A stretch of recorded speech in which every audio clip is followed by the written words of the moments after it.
Hello नमस्कार दोस्तों, मैं सर सुनील पंचारिया और मैं आप सबका जो सीईटी की तैयारी करने वाले साथी हैं उन सबका हमारी आज की क्लास के अंदर हार्दिक दिल से स्वागत करता हूं।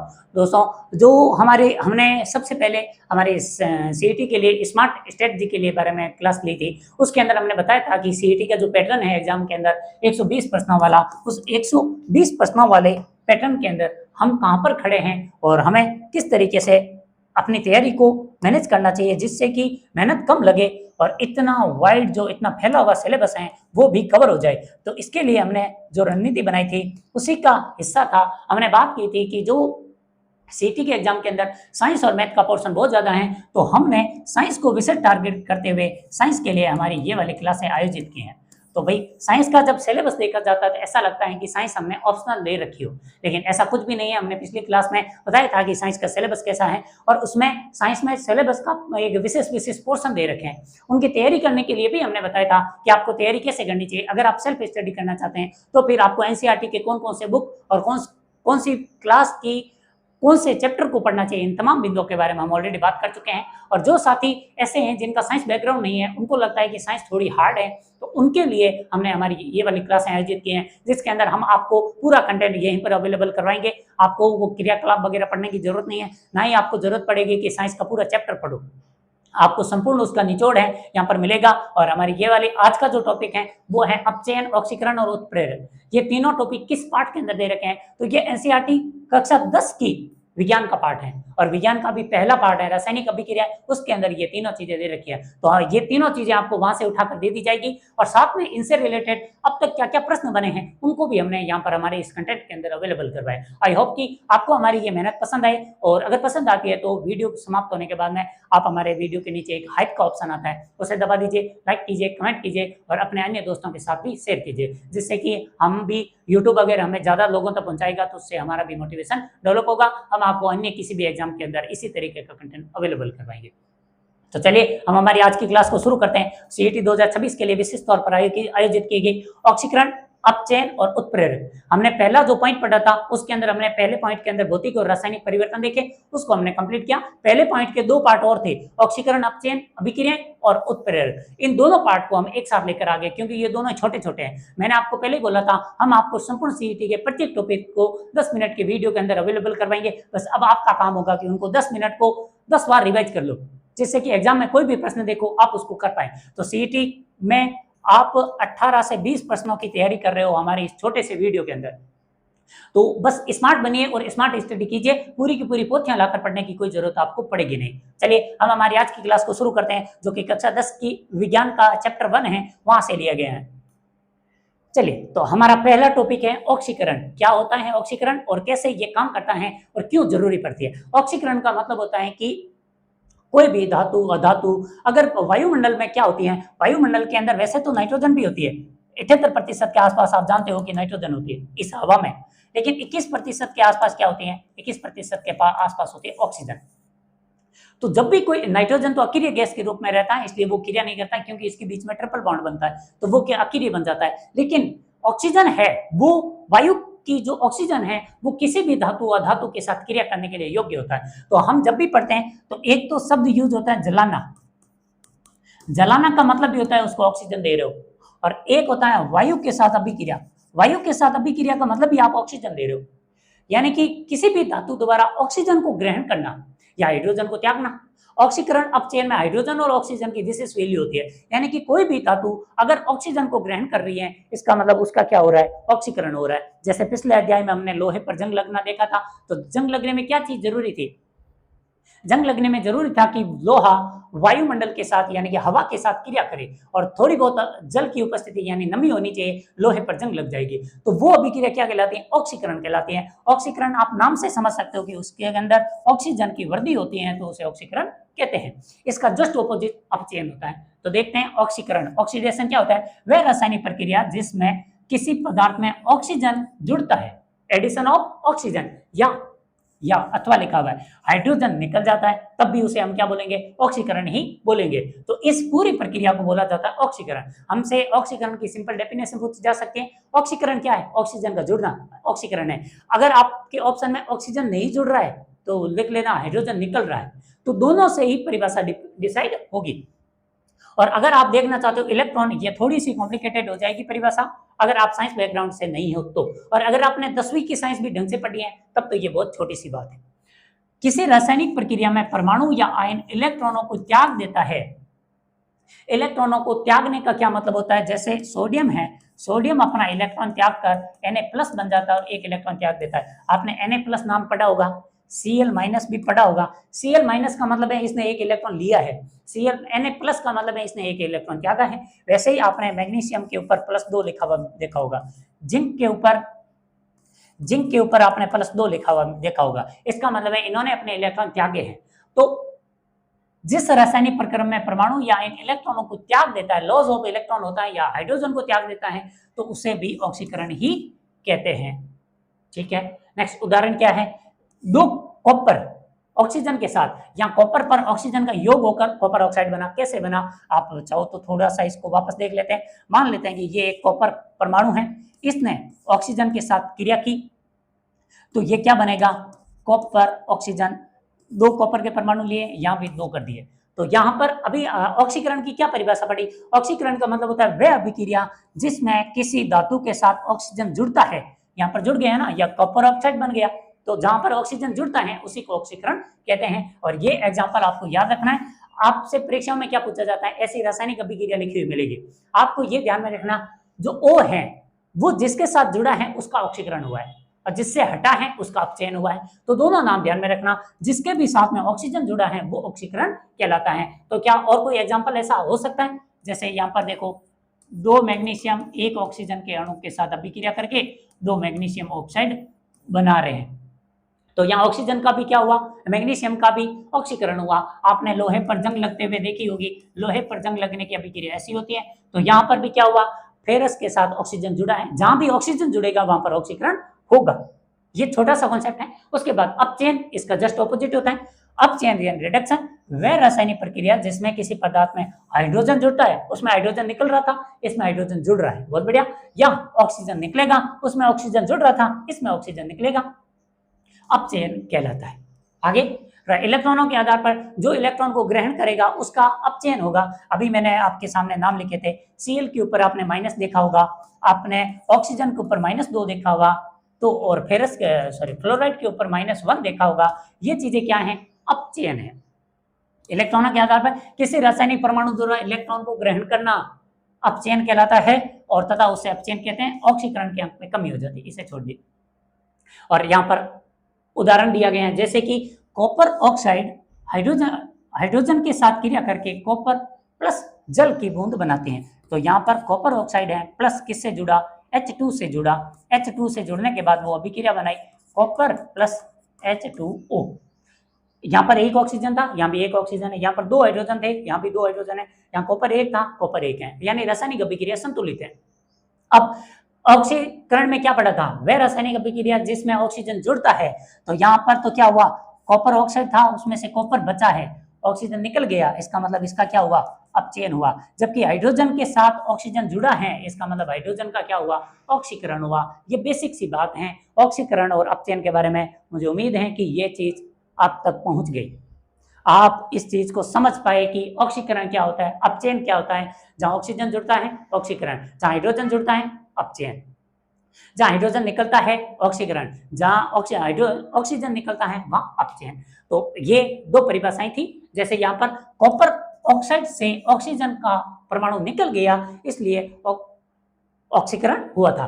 अब एक चीज ध्यान में रखना, किसी भी अभिक्रिया, जैसे अभी मैंने यहाँ पर लिखा copper oxide plus hydrogen, copper plus H2O, मैंने अभी बताया कि कॉपर ऑक्साइड का तो हुआ था अपचयन, और हाइड्रोजन का क्या हुआ था, ऑक्सीकरण हुआ था। इसका मतलब क्या हुआ, किसी भी अभिक्रिया में ऑक्सीकरण और अपचयन एक साथ साथ होते हैं। ऑक्सीकरण और अपचयन साथ साथ होते हैं। जब रासायनिक अभिक्रिया में ऑक्सीकरण भी हो, ऐसी अभिक्रिया जिसमें किसी का तो ऑक्सीकरण हो रहा है और किसी का अपचयन भी हो रहा है, जब दोनों अभिक्रियाएं साथ साथ होती हैं, इसे संयुक्त रूप से रेडॉक्स अभिक्रिया कहते हैं। रेडॉक्स अभिक्रिया कहते हैं। तो हमसे एक परिभाषा रेडॉक्स अभिक्रिया की जनरली पूछी जाती है कि रेडॉक्स अभिक्रिया कौन सी होती है, जब ऑक्सीकरण अपचयन एक साथ होते हैं, उसी को रेडॉक्स अभिक्रिया कहते हैं। या अब हम देख लेते हैं कि पीवाईक्यूज क्या क्या बने। जब मैग्नीशियम रिबन को वायु में, अभी मैंने बात कर ली है कि वायु का मतलब है कि ऑक्सीजन डाल रहे हो,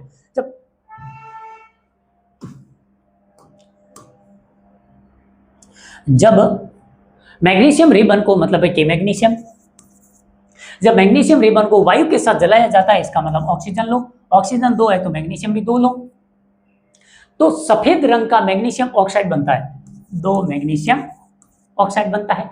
इस अभिक्रिया में मैग्नीशियम का क्या हुआ, मैग्नीशियम का क्या हुआ, ऑक्सीजन साथ में, ऑक्साइड बनने का मतलब है साथ में ऑक्सीजन जुड़ गया, ऑक्सीजन जुड़ने का मतलब और कुछ नहीं, केवल और केवल क्या होता है, ऑक्सीकरण होता है। ये सीईटी 2023 के अंदर पूछा गया था, बहुत सिंपल सा प्रश्न था।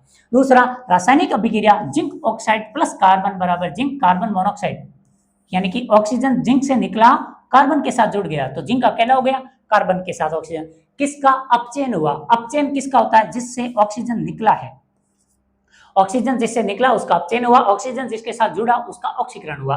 तो जिंक के साथ पहले से ऑक्सीजन था, वो बाहर आए तो पता चला कि जिंक का ऑक्सीजन खो गया, खो गया तो मतलब अपचयन किसका हुआ, अपचयन हुआ है जिंक का, जिंक का अपचयन, तो ऑक्सीकरण किसका हुआ, जो बचा हुआ था उसका हुआ ऑक्सीकरण, किसका हुआ, कार्बन का, और कार्बन का क्या हो गया, कार्बन मोनोऑक्साइड। ये भी रीट के अंदर 2022 में पूछा गया बेसिक प्रश्न था।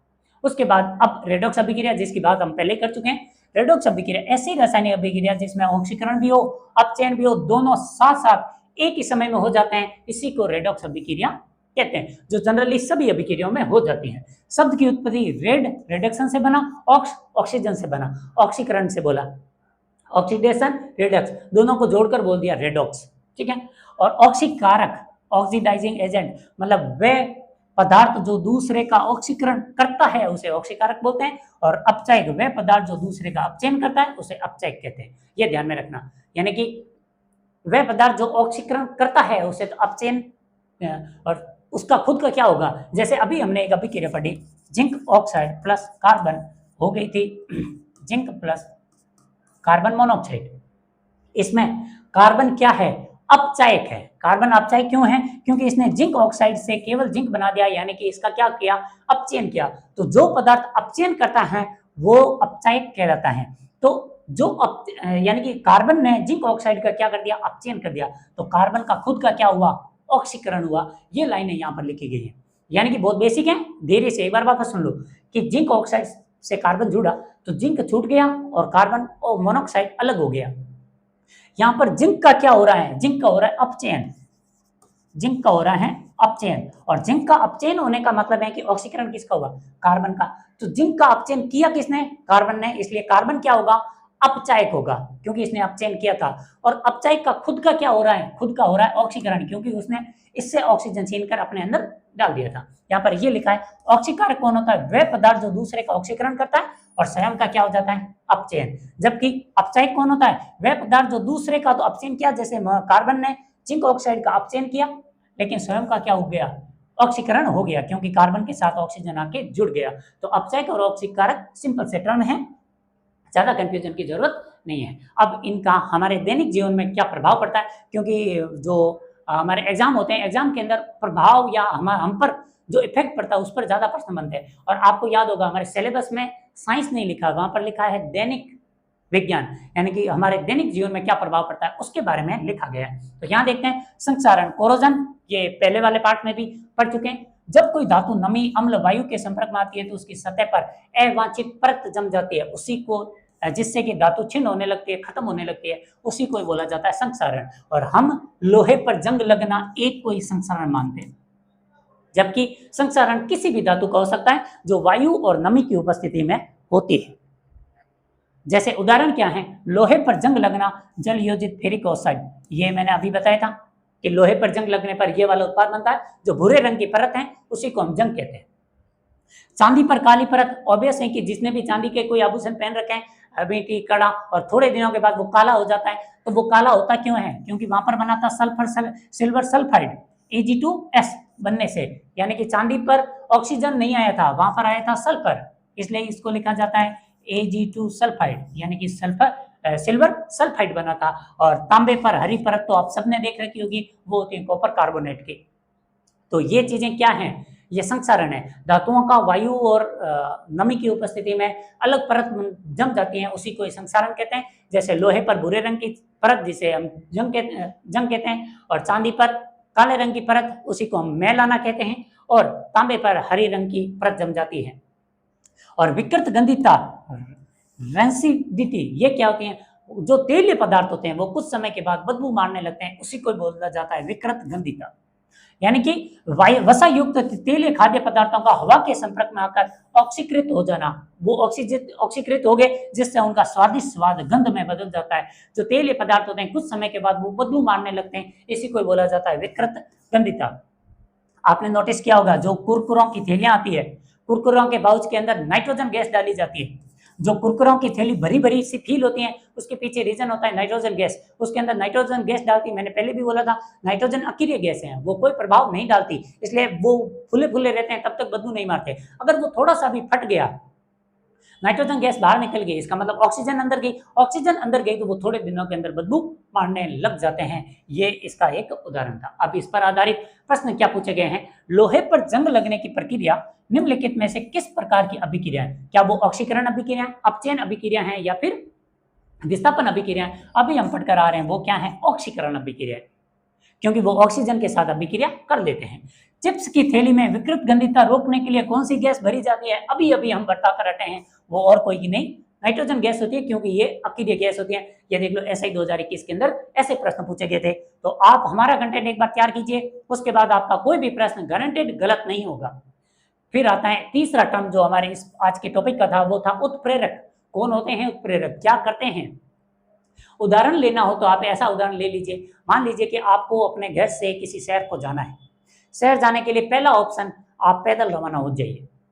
तो शहर जाने की जो प्रक्रिया है इसमें आपको 3 घंटे लगेंगे, मान लेते हैं। और नहीं, मान लीजिए आप घर से निकले, वहां पर एक बाइक वाला खड़ा था, वो भी बोल रहा था मैं भी शहर जा रहा हूँ, उसने आपको लिफ्ट दी और आप 15 मिनट में शहर पहुंच गए। इस चीज को बोलते हैं, जो बाइक आपको लिफ्ट दे रही है उसी को बोला जाता है उत्प्रेरक। रासायनिक अभिक्रियाओं की भी यही कहानी है। होता क्या है कि वे रासायनिक पदार्थ स्वयं, यानी कि क्या जो बाइक वाले ने जिसने आपको लिफ्ट दी थी, क्या वो आपके घर से आपके साथ निकला? जवाब है जी नहीं, वो तो बीच में ही आया था। और क्या वो आपके साथ बीकानेर पूरे में बाजार पूरे में घूमेगा? जवाब है जी नहीं, उसने केवल आपको मेन बाजार तक ले जाकर छोड़ दिया, आगे तू जाने, तुम्हारा काम जाने। तो इसी चीज को उत्प्रेरक बोलते हैं। रासायनिक अभिक्रिया में कुछ ऐसे पदार्थ होते हैं जो उस अभिक्रिया में भाग नहीं लेते, केवल वो आते हैं, अभिक्रिया की स्पीड बढ़ा देते हैं, उन्हीं को उत्प्रेरक बोला जाता है। जैसे उस लिफ्ट देने वाले बाइक के वाले ने आपकी स्पीड बढ़ा दी अपने शहर जाने की।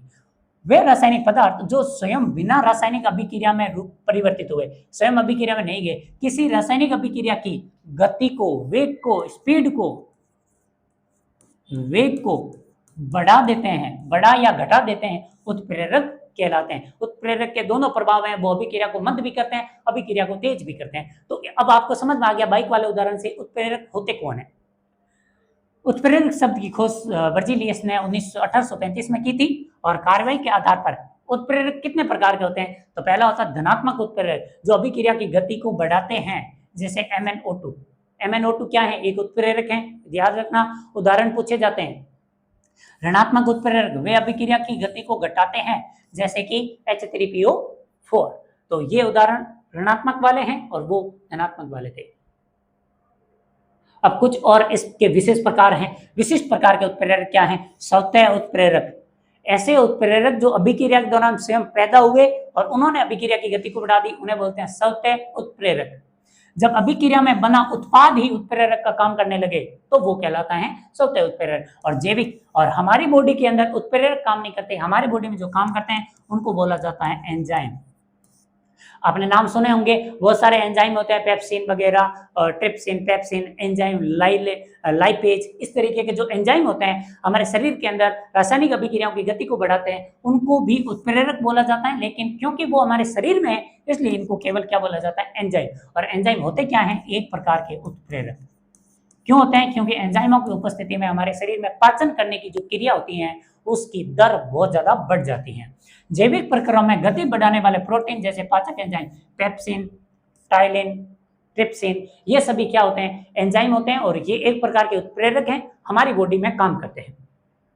कुछ वन लाइनर भी देख लीजिए। वनस्पति तेलों में वनस्पति तेलों में वनस्पति घी बनाने, जो वनस्पति तेल से वनस्पति घी बनाने की अभिक्रिया को बोलते हैं हाइड्रोजनीकरण। और इस अभिक्रिया में निकिल को उत्प्रेरक के रूप में उपयोग किया जाता है। किसका? निकिल का। परीक्षा में प्रश्न आ चुका है कि हाइड्रोजनीकरण वनस्पति तेल से जो डालडा टाइप का घी बनता है उसे बनाने में किसका उपयोग किया जाता है? निकिल उत्प्रेरक होता है। और उसमें होता क्या है? हाइड्रोजनी गैस, यानी कि अभिक्रिया क्या है? वनस्पति तेल प्लस हाइड्रोजन किसकी उपस्थिति में? निकिल की उपस्थिति में। यहां पर क्या बन गया? वनस्पति घी बन गया। यानी हाइड्रोजन गैस डालने की वजह से वो घी में बदल जाते हैं। और हेबर विधि अमोनिया बनाने की एक विधि है। हेबर विधि अमोनिया निर्माण में लोहे को, फेरस को उत्प्रेरक व मोलिब्डेनम वर्धक का उपयोग किया जाता है। तो आपको ध्यान में रखना है, हेबर विधि में उत्प्रेरक के रूप में काम कौन करता है? तो लोहा करता है, जबकि हाइड्रोजनीकरण यानी वनस्पति घी वाले में कौन करता है? निकिल करता है। दोनों उदाहरण आपको याद होने चाहिए क्योंकि आपके प्रश्न उदाहरणों पर बनते हैं। वनस्पति तेलों में हाइड्रोजनीकरण में किस उत्प्रेरक का उपयोग किया जाता है? पटवार के अंदर पूछा गया सिंपल सा प्रश्न है, और वो कौन सा है? निकिल। उत्प्रेरक शब्द की प्रतिपादन सबसे पहले किसने किया? तो अभी अभी आप पढ़कर आ रहे हो, वर्जिलियस ने 1835 में किया था। ये भी लैब असिस्टेंट के अंदर पूछा गया था। उसके बाद हेबर विधि में अमोनिया निर्माण के लिए प्रयुक्त उत्प्रेरक कौन सा है? तो अभी अभी पढ़कर आ रहे हो, फेरस और एक होता है मोलिब्डेनम। तो फेरस ध्यान में रखना, ये सीईटी के अंदर 2023 का प्रश्न बना। निम्नलिखित में से कौन सी रेडॉक्स अभिक्रिया है जिसमें ऑक्सीकरण अपचयन दोनों हो रहे हैं? पहला देख लेते हैं। पहला ऑप्शन क्या कहता है? NaOH plus HCl, NaCl plus H2O। तो क्या इसके अंदर दो ही ऑप्शन में से हमें एक चुनना था? तो इसके अंदर अभी हम जानते हैं कि ये इसके अंदर ऑक्सीकरण और अपचयन दोनों हो रहे हैं, क्योंकि कॉपर ऑक्साइड किस में बदला? कॉपर में। तो कॉपर ऑक्साइड से कॉपर बना, इसका मतलब क्या है? ऑक्सीजन कम हुआ। ऑक्सीजन कम होने का मतलब है इसका तो हुआ अपचयन। हाइड्रोजन के साथ ऑक्सीजन जुड़ रहा है, इसका हुआ ऑक्सीकरण। तो ये एक रेडॉक्स अभिक्रिया है, जबकि इसके अंदर ऐसा नहीं है। यहाँ पर ऑक्सीजन नहीं था, हाइड्रोक्साइड था। हाइड्रोक्साइड निकला था, तो इसमें ना तो किसी का ऑक्सीकरण हुआ ना ही किसी का अपचयन हुआ। तो ये था हमारा जनरल साइंस का दूसरा टॉपिक, जो था ऑक्सीकरण, अपचयन और उत्प्रेरक से रिलेटेड। इन पर जो बेसिक कॉन्सेप्ट है वो भी बात की, और इनसे रिलेटेड जो पीवाईक्यूज थे वो भी 8-8, 10-10 पीवाईक्यूज भी हमने साथ में देखे। इससे हमारे अंदर एक कॉन्फिडेंस आता है कि हम जो पढ़ रहे हैं वो रियलिस्टिक है। एग्जाम में हमसे ऐसे ही प्रश्न पूछे जाते हैं। आई होप कि ये क्लास आपके लिए जरूर फायदेमंद रही होगी। अगर आपको पसंद आती है तो हाइप करना, लाइक करना और कमेंट भी करना। धन्यवाद।